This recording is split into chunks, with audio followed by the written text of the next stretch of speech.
na itong na itong Manila Water. Ayan, kung mapapansin nyo, ayan, may ginagawa sa gitna, oh. Hanggang dun sa Marilaki yan, Dunkin Donut yan. Yan, oh. Yan, madami nang pumupunta, oh. Ito, meron din silang drive-thru. Tapos meron ng mga rito, tindahan din. Marami pa mga development na siguradong aabangan ng mga rider. Yeah, mga ka-Discovery, nandito tayo ngayon sa may Kogyo Antipolo, dito sa may Sun Valley. Yan, dito sa Marilaki. Yeah, mga ka-Discovery, pupunta tayo ngayon dito sa may Marilaki. Yan, bali papakita ko sa inyo yung development ng Marilaki ngayon, kasi maraming mga pagbabago, kagaya ng tinatayong mga Manila Water, at yung sa may tapat ng Buso-Buso ay meron ng Dunkin Donut.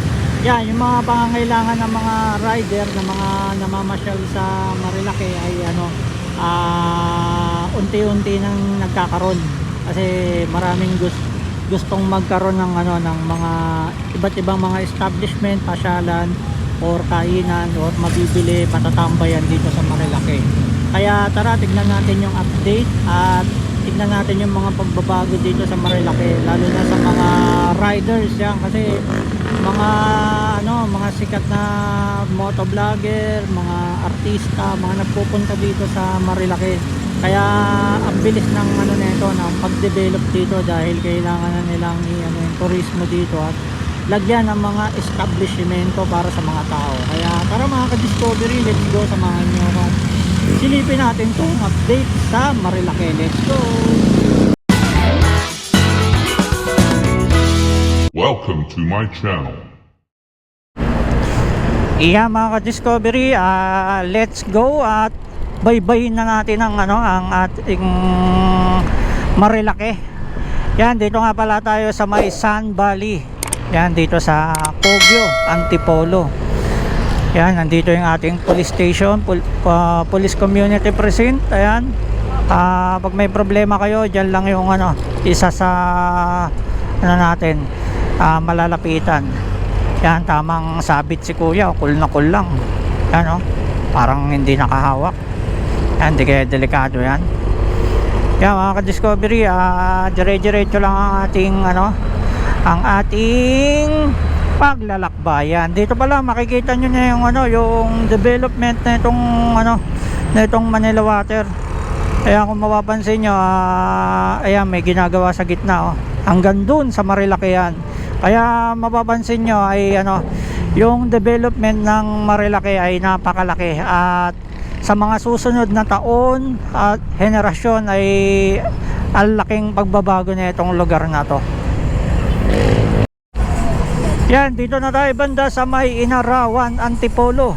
Yan, dito madalas nagta-traffic kasi may mga lumiliko dito. Yan, pa kanan. Yan, kaya madalas mag-traffic dito. Bukod sa maliit yung kalsada, ay maraming mga lumiliko. Dito naman na tayo sa may Padilla. Yan, another part na ma-traffic dito sa Marilaki. Yan, sana ma-widening na tong lugar na to para maluwag na yung kalsada dito. Madalas din dito mag-traffic. Yan, lalo na pag rush hour. Padilla, Kogyo. Yan. Ito na, malaki na yung kalsada. Yan, nakalagpas na tayo sa masikip na lugar dito sa Marilaki. Yan, papunta na tayo dito sa may sa may tinatawag nila na Pandayan. Yan. Yan, mga ka-Discovery, dito na tayo sa Pandayan at makikita nyo na yung yung malaking bundok ng bato. Yan, ang tawag diyan ay Puting Bato. Yan, kaya ang tawag dito sa lugar na to ay Sitio Puting Bato. Yan, ito kung mapapansin nyo ay napakalaki na ng kalsada. Yan, tiga na yata to, 1, 2, 3, 4, 5, tigpa 5 lanes, 6 lanes. Dito sa kabila, 1, 2, 3, 4, 5, 6 lanes, 5 lanes. Yan, napakalaki. Saka madalas din ang aksidente dito, lalo na sa mga badya na nagpapalipad dito ng kanilang tricycle. Yan, sa mga dumadaan dito, palagi mag-ingat at defensive driving palagi. Pumesto sa lugar na hindi ka matatamaan ng mga mabibilis na mga sasakyan. Kaya mga ka-Discovery, linggo nga pala ngayon. Kaya kung mapapansin nyo ay maraming mga nagra-rides ngayon dito sa Marilake. At tayo'y sisilip din sa update ng Marilake ngayon. Kaya mga ka-Discovery, sa susunod ko nga pala na vlog, panoorin nyo yung vlog ko na gagawin, kasi may gagawin tayo na yung nangyaring Carmageddon doon sa may Marcos Highway. Ngayon, papakita ko sa inyo yung mga dahilan, kung ano yung mga malalalim na dahilan, dahil hindi lang naman Marcos Highway ang may problema. Hindi kasi nila tinitingnan yung mas malalim na dahilan. Sa susunod na vlog ko, panoorin nyo, papakita ko sa inyo yung mga malalalim na dahilan bakit nagtatraffic na sa lugar ng Marcos Highway, lalo na nung nagkaroon ng Carmageddon.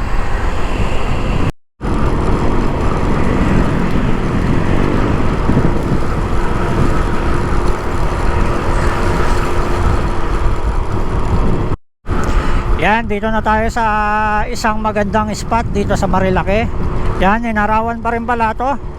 Yan, pwede tayong tumambay dyan at mag view. Yan. At eto na, liliko na tayo dito at liliit na yung kalsada.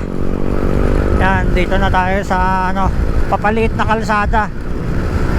Dito sa part na to, nagtataka ako bakit hindi pa nila nilalakyan to. Madalas ang aksidente dito. Yan, napakatagal ng na two-way lang to. Bakit hindi na nila i-diretso to? Nailakihan naman na nila yung kalsada, bakit hindi na nila idamay itong kaprasong to? Yan yung pinagtatakahan ko, na bakit hindi pa nila lakihan to, itong part na to. Kaliliit lang naman. Kaya malapit na tayo dito sa Sitio Cabading. Yan, nandito na tayo sa Sitio Cabading.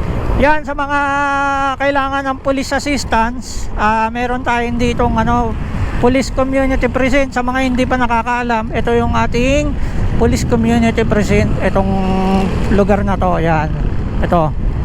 Yan, pag magkaroon kayo ng problema about sa police assistance, kailangan nyo, ito, dito yung ating tapos meron tayong kampo dito. Yan, kampo ng ng mga pulis. At dito naman ang ating Hall of Justice. Yan, dito na nilipat. Yan, ang laki ng development kasi nandito na ang ating Hall of Justice. Yan, dyan na nilagay. At marami pa mga development na siguradong ilalagay ang gobyerno ng Antipolo dito. Yan, abang-abangan lang natin yung mga development, dahil alam ko malaking plano ang merong ilalagay dito, kasi masikip na sa pinaka Antipolo proper, sa pinakabayan. Ito, meron din tayong ospital. Yan, napakalaking ospital ng Cabading. Maraming development na plano ang dito, kasi napakalaki ng kalumaan sa part na to. Kaya dito na ilalagay yung pinaka government offices ng ating Antipolo. Yan, malapit na tayo dito sa may Arco. Yan, kung mapapansin nyo ay you are entering Upper Marikina River Basin Protected Landscape. Yan, bali ito kasing lugar na to ay protected area na. Ngayon, kinokontrol na ng DNR dito, mga nagtatayo ng mga establishment, bahay, subdivision. Kailangan na ng permit sa DNR dahil protected area na tong lugar na to. Yan, dito na tayo, malapit na tayo sa Buso-Buso. Yan mga ka-Discovery, malapit na tayo sa Dunkin Donut. Yan, tonto ang mga riders dahil nagkaroon na ng matatambayan at mapagkakapean at makakakain na sila ng donut habang namamasyal. Yan, ito yung overlooking mga ka-Discovery. Uy, may mga bata tumatakbo. Yan. Tapos ito yung Dunkin Donut katabi ng Cafe Una. Yan, ito yung Cafe Una, oh. Yan, katabi lang ng ano ng Dunkin Donut. Yan. Yan, oh. Yan, madami nang pumupunta, oh. Ito, meron din silang drive-thru. Tapos merong view deck sa taas na pwedeng pagkapihan. Yan, marami ng mga riders na tumatambay dito. Yan yung store hours nila, 10 AM to 10 PM. Yan, meron din silang take out, oh. Ayun, daming mga riders.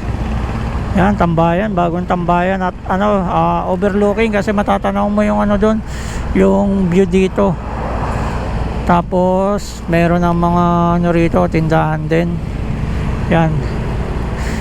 Yan, marami na nagpi-picture dito ng ng mga, natatawa ko kasi ang dami nagbablog dito sa Dunkin Donut na to.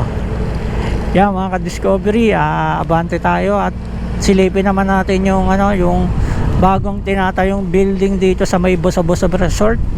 Yan, dito na tayo sa Shell. Yan, marami na rin mga riders na tumatambay ngayon. Yan, di natin alam kung ano yung itatayo dito. Ito sa lugar na to, pero tingin ko tambayan din to at mga establishment din kasi ang mga ngayon, mga riders ngayon ay dito nagkikita-kita, meeting place. Yan, kaya naisipan siguro ng ng Boso-Boso Resort na tayuan hindi natin alam kung anong itatayo, pero number 1 siguro kapihan, mga kainan. Yan, kasi maraming nagwo-waiting area dito sa lugar na to. Dito sila nagkikita-kita at bago pumunta sa kanilang rides destination. Yan, mga ka-discovery, ito yung update sa ating Boso-Boso Shell. Yan.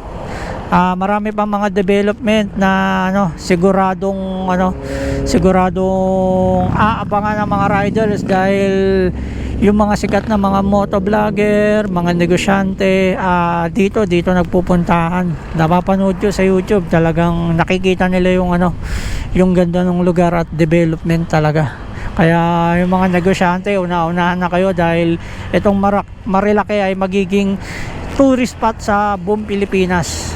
Yan, kaya yung mga negosyante ay tumingin na kayo ng mga pwedeng tayuan nyo ng negosyo dito. At yung mga gustong tumira na malapit sa Marilake at sa Maynila, ito rin itong lugar na to na napakaganda.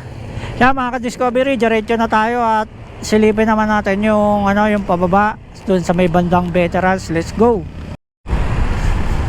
Boso-Boso, yun, yan, nakapag-swimming na kami dyan, napakaganda dyan. At dyan yung makikita nyo yung talagang tanaw sa Sierra Madre. Kaya sa mga pupunta at makikita nyo yung ganda ng Sierra Madre pag nag-swimming kayo dyan sa Boso-Boso na yan. Yan, ito na yung Manila Water natin na tinatayo dito sa Marilake. Kasi ang Marilake ay nagtatayuan na mga business at mga subdivision, mga sana wag naman yung mga protected area wag namang isama sa development ng Marilake kasi masisira yung ating yun, daming mga riders. Yan, Manila Water. Marami nang dito, nag-i-spot na kumuha ng mga bahay dito sa lugar na to dahil alam ko merong tatayong subdivision din to, tingin ko. Ayan, may mga dyan plug, naglagay na sila ng dyan ng tarpaulin. Yan, tong plug na to, subdivision exclusive din to ang tatayo dito. Tapos doon sa may bandang Pinugay Baras ay tatayuan na rin ng tinatayo na pala, nakatayo na pala yung Hills View. Yun, Kuyang Inasar, dami kumakain Kuyang Inasar. Tapos dito yung nangyari yung ano, yung madugong ano, road rage yan sa lugar na yan.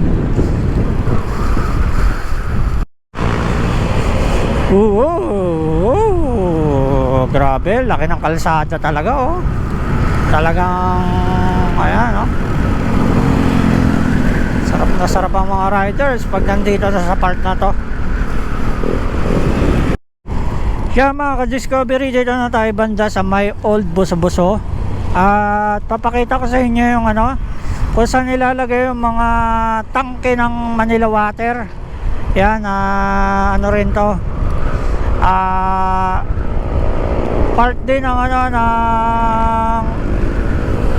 ng paglalagyan ng mga malalaking tangke ng tubig.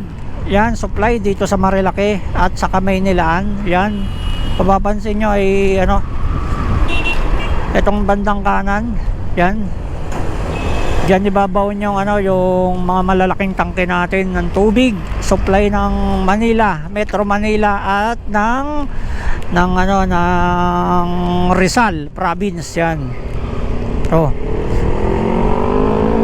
yan dito.